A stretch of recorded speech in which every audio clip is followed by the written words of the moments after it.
The following program is sponsored by Jewish Federation of Palm Beach County and the generous gifts of these contributors.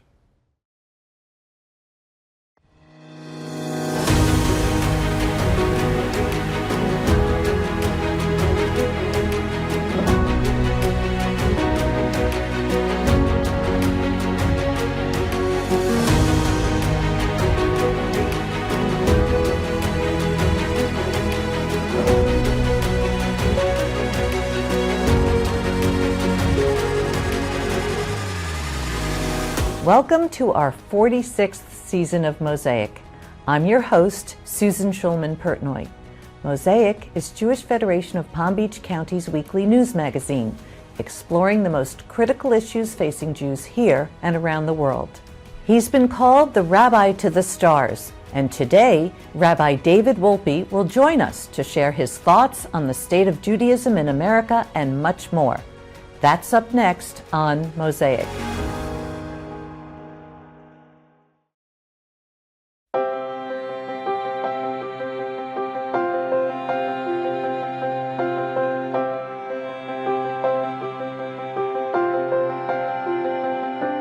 We're so proud to celebrate our community visionaries, donors who contribute $1 million or more, serving as an inspiration for all of Jewish Palm Beach.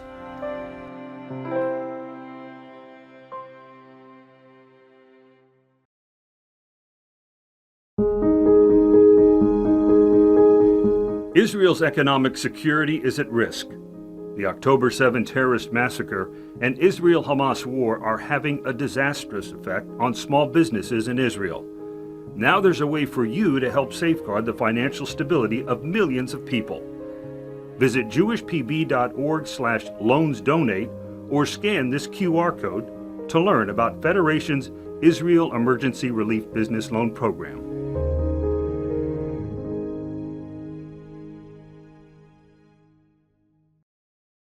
The Activate Jewish Life movement is a first of its kind, intends to connect with families with children, to connect with teens, to connect with young adults. However people want to engage with Jewish life, we want to make sure that we are providing them with an opportunity to engage in ways that have relevance and meaning for them. What an opportunity we have to change the face of Jewish life.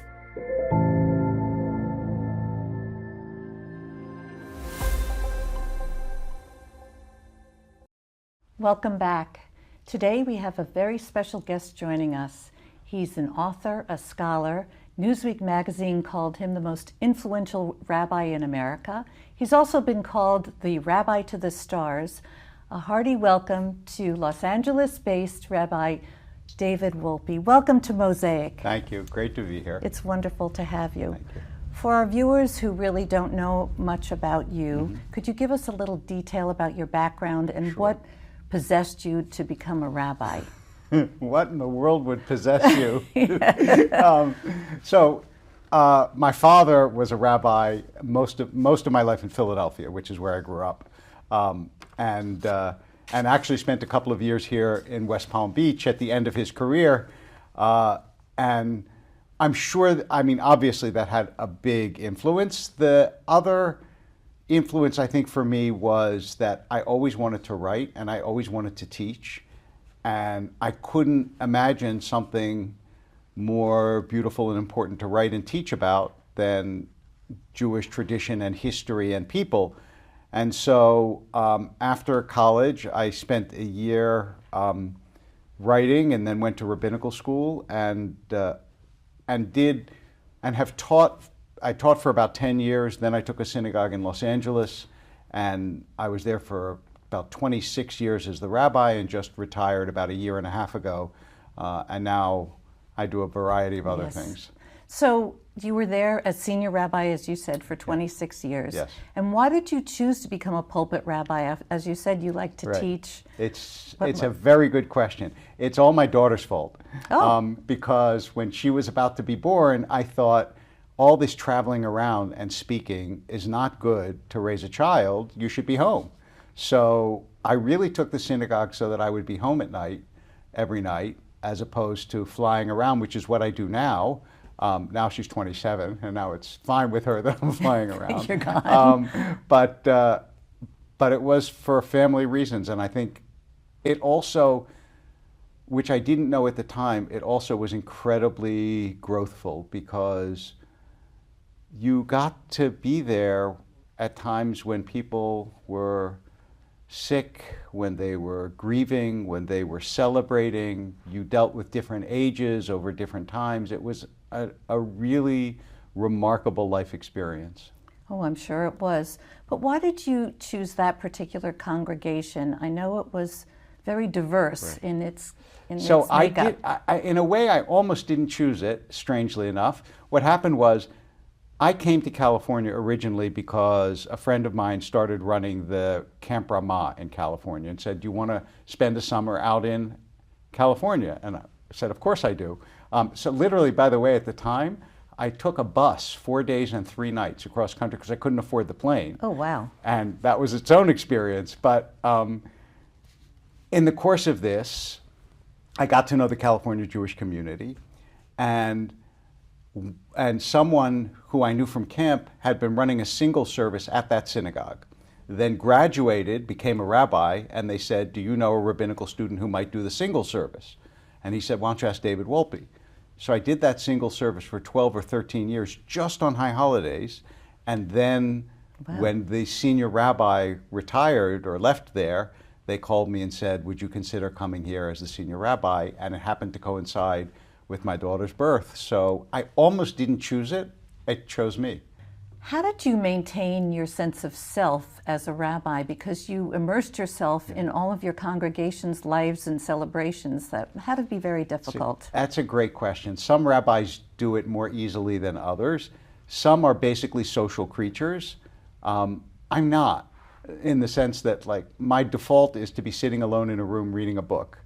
And I think that the few people that are really close to me and being that person that is sitting and reading and writing is what enabled me to, I was going to say survive, but that's too dramatic. It enabled me to I think, to be able to continue to be a rabbi and to be there for people without depleting or exhausting myself in such a way that I couldn't be there for people. Because I really spent 26 years, as every clergy does, living other people's lives. That's the job. Yeah, Right. It is.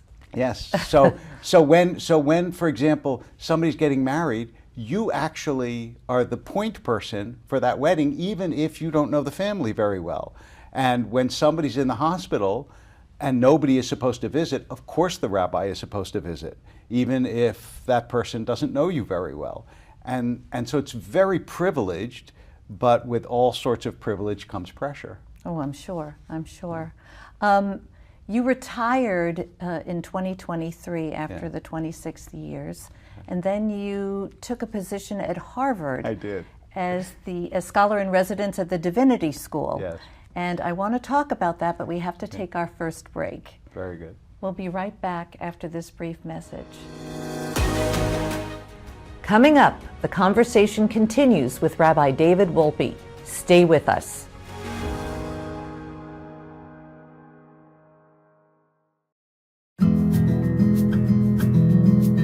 One of the best ways to combat antisemitism and all forms of hatred is through education. Learn more about the complex issues that lead to hate at jewishpb.org/standuptohate.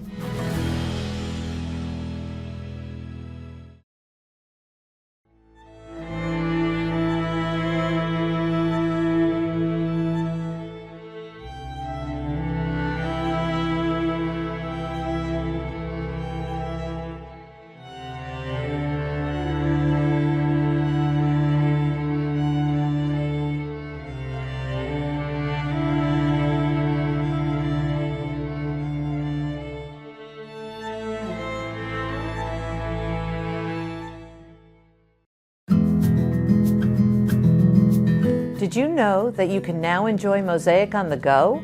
Listen to the Mosaic podcast by scanning the QR code on the screen or find it wherever you listen to podcasts.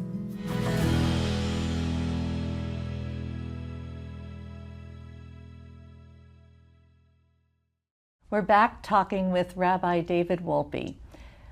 Rabbi, we're just starting to talk about your time. I think it was the 2023-2024 school year as the scholar in residence at the Divinity School at Harvard. Yes.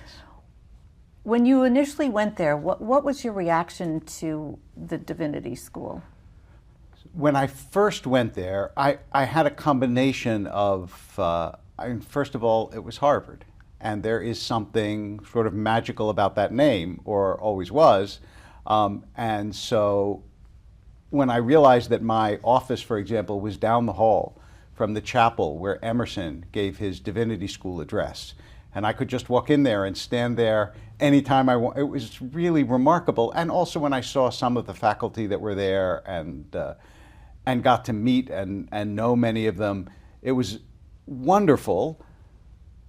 There were also early indicators at the Divinity School of what later everybody knows happened at Harvard. And that was, the first indicator for me was actually on Sukkot, right before October 7th. There was a ceremony at the Sukkah, and it was the first Jewish ceremony I attended at Harvard.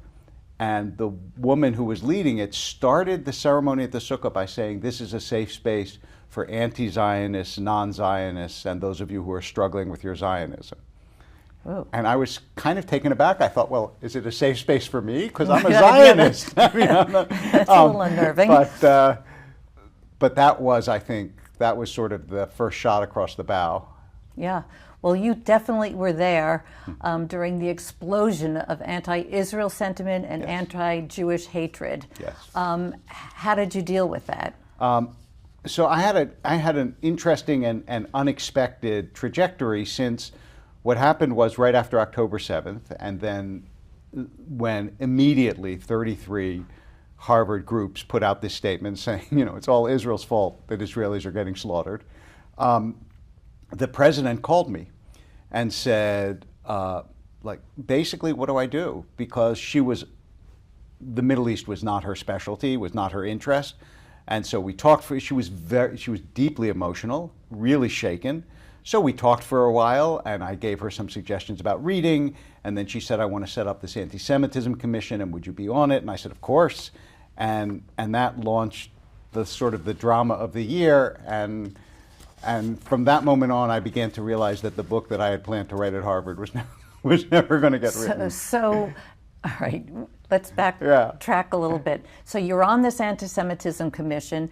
What was the experience like on the commission, and what were some of the red flags that led you to this resignation? So it was an advisory committee, which meant, first of all, that we couldn't tell anyone other than the president what our deliberations were. So when other people would say, so what are you telling her to do, or what's going on, we couldn't actually answer. The people on the committee itself were quite wonderful. That I give them a lot of credit. They did not set up a bunch of shills. There was Dara Horn and Martha Minow, the former dean of the law school, and Eric Nelson, who's a professor of government, and a bunch of others who were serious Jews and Zionists and were horrified at what was going on. Did you have solutions or ways to deal with it? Did you come Well, up? we did. So we had meetings at least a couple times a week. They were always on Zoom. Often the president would come, but when she didn't, the provost, who is now president of Harvard, Alan Garber, was the head of the committee. And we immediately came up with some very simple, have a hotline. All these Jewish students are, things are happening to them. They have no one to tell, no one to say anything to. Hotline never got set up. Be transparent about the discipline of people who are violating enforce the laws that Harvard already has. You're not actually allowed to break into classrooms and scream about Gaza. That's actually against Harvard's own codes of conduct. Nothing was happening. So this went on for quite a while with repeated promises that things would change. Finally, a group, sort of the core of us, 4 or 5 of us, got together and we said, we have to leave this committee. It's ridiculous. And we wrote a letter of resignation. And Larry Summers, who was a former Secretary of the Treasury, wonderful back scenes advisor to us, said, don't email it. He said, the way you do this is you print it out and you hand deliver it to the president's office. That shows you're serious. So we said, okay, and we did. And that was the only time a member of the corporation, which is the shadowy board that runs Harvard, the Grisham-like corporation, right, exactly. Penny Pritzker showed up to one of the meetings and said, please don't resign. We really are working on this. President Gay presented a plan and so on. And we said, okay, we'll give you more time. And then came the hearings. And after the hearings, I thought, the reason I can't stay on the committee is I'm giving credibility to something that now the whole world sees has no credibility. Right. And so I went back to the committee and I said, look, I have to resign. And they all understood. They all understood because I was the only person that wasn't an internal Harvard person, really. Right. So and I said, my loyalty isn't to Harvard; it's to the Jewish people, and I can't continue to do this. What did President Gay say to you? So, the conversation I had with her, which followed, by the way, something very beautiful and important that Martha Minow said to me. She told me her father, Newton Minow, who used to be head of PBS, used to say to her, never take a job that has accountability but no authority. And I realized that's what I had done. And that was so wise. And then President Gay and I spoke, and I said, look, I know you're in an impossible position, because by then she was getting lambasted, unbelievable. I said, but so am I. And I can't, I'm sorry that solving my problem will make yours worse. And she said, what could I do? And I told her all the things, but by the end of the conversation, it was clear that none of those were going to change. So I literally got off the phone, wrote a tweet. Then it was a tweet. I think it wasn't X yet, or maybe it was. And I never imagined that it would get millions and millions and millions. Why do you think that? Why do you think it became a media storm? I think it became a media storm because it's Harvard. Because the former president of Harvard, Larry Bacow, had told me they've done studies, and if you put Harvard on a social media post, it automatically gets 20% more engagement. I think it was that, and the other reason is I think people were so frustrated and so angry, and they wanted somebody internal to say the emperor has no clothes. And so those two things together was like, okay, he was on the committee, he's been speaking to her, and he's saying, this is... Yeah, it validated It validated what they knew in their gut was going on, and they were right. Yeah. So... Wow. It was quite an experience. What an experience. But you stayed throughout I taught my class. Yeah. And I taught my class in part, first of all, because I really enjoyed the class, but also because it was really helpful for the students for me to be there. The Jewish students would always come talk to me and tell me what was going on, and I continued to speak behind the scenes to the anti-Semitism advisory and then the new task force when it was, but then the end of the year came and that was that. Well, on that note, we have to take our final break. Okay. We'll be right back with Rabbi Wolpe after this brief message. Up next, we talk about what's ahead for our American Jewish community. We look forward to the future, next on Mosaic.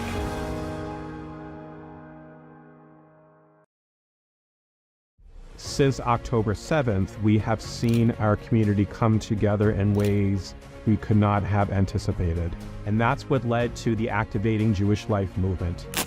The Activate Jewish Life movement is a first of its kind. Intends to connect with families with children, to connect with teens, to connect with young adults, and ensure that they always feel as though they're part of something larger than themselves, being part of a larger Jewish community.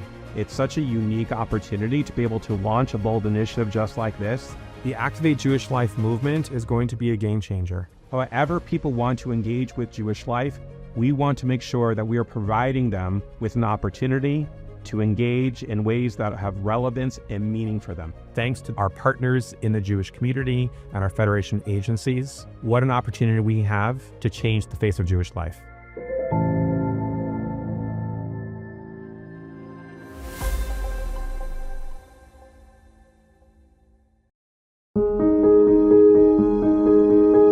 February is Jewish Disability Awareness, Acceptance, and Inclusion Month. Jewish Federation and the Jewish Disabilities Network are committed to the inclusion of people with disabilities in our community. Learn more at jewishpb.org/JDN.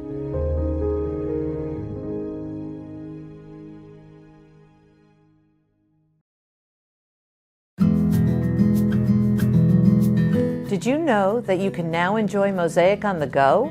Listen to the Mosaic podcast by scanning the QR code on the screen or find it wherever you listen to podcasts.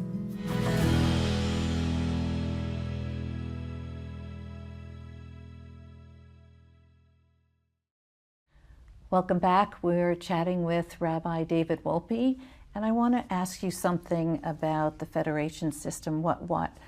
We here in Palm Beach have a very active federation. We have just established a center to combat antisemitism and hatred, and also a center to activate Jewish life.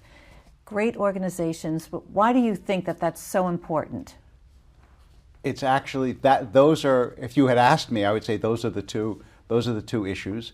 One external, one internal. The hatred is hatred of the Jews from outside, and activating Jewish life is being Jewish from the inside. And those two things are what will sustain, and always have and will sustain the Jewish people. And as you know, Florida is becoming an increasingly important site of Jewish life and creativity. And so I think, I really think that this is one of those places where Jewish life is on a powerful upswing, and if it gets the support that it needs, could make a tremendous difference to American Jewish life in the future. You've commented on how far the Jewish people have come, and you've used an anecdote about your ancestors to express this. Right. Could you repeat that for us? Sure. So let me tell you what happened. I was actually in Florida at a BBYO convention, and there were 4,000 Jewish teens there. And I was on a panel with three other people. And they said, what gives you hope for the future? And I was going to say, 4,000 Jewish teens. Right. Unfortunately, I was the fourth one on the panel. So everybody before me Said said 4,000 Jewish teens. And I thought I have to come up with something else. And I had this flash in my head that I'm talking to my great-great-great-grandfather. And I say to him, you know, there's anti-Semitism at Harvard. And he says to me, there are Jews at Harvard? And I say, yeah, but they hate Israel. And he goes, there's an Israel? And I realized, we're really measuring against a very, very low bar in some sense when we talk about the troubles we have compared to Jewish history.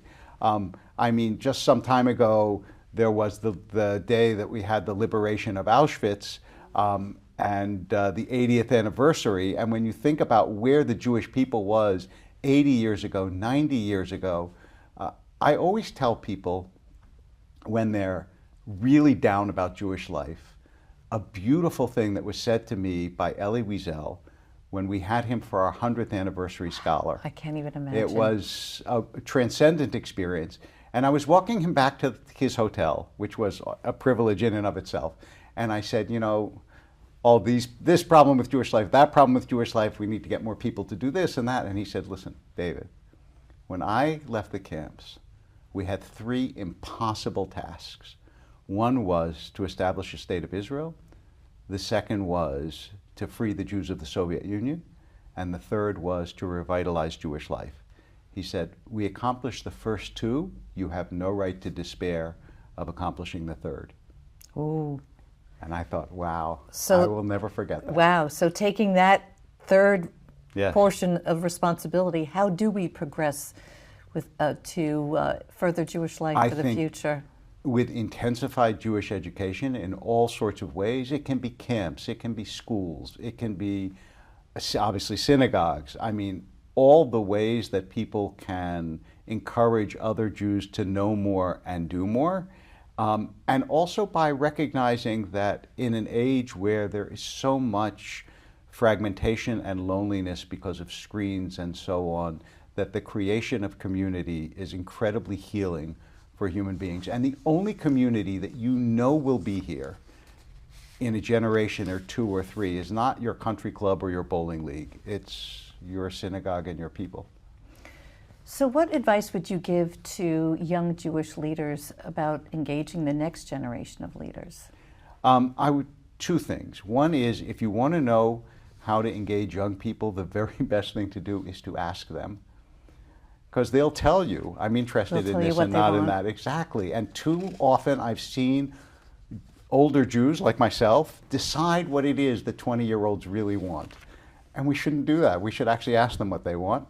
And the second is to try to find the right combination of in-person and technological mix, because obviously our lives are changed and will continue to change through technology. And this is something that the Jewish people ought to be in the forefront of. Can you tell me what your role is as a scholar at the Maimonides Fund? Yes. And at what you're also doing at ADL? So for the ADL, I'm their first rabbinic fellow, and I have that. I'm in the second year of that position, and then I think probably they'll find a second rabbinic fellow, which would be a good thing. And it's I write a weekly Torah column for them, and my role really is to try to give the people who speak for the ADL more Jewish references and Jewish background in order to make the organization speak against hate with a Jewish voice. Oh. And for the Maimonides Fund, which is one of the big funders of Jewish life both here and in Israel, I'm primarily working on two initiatives. One is a viewpoint diversity initiative. Like, what do you do in Jewish organizations where people have very different views of Israel and Judaism and so on? And that's based in part. Challenging. It is. It's based in part on the kind of work I did in my synagogue. Yes. And second, we're working on a leadership initiative for young leaders to try to give them the skills, both Jewish knowledge, but also leadership and presentational skills, because, as you know, like, nothing ignites a congregation, a community, like a charismatic and effective leader. That's true. Thank you so much for joining us. We've run out of time. Great pleasure. Same here. Thanks.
This program is sponsored by Jewish Federation of Palm Beach County.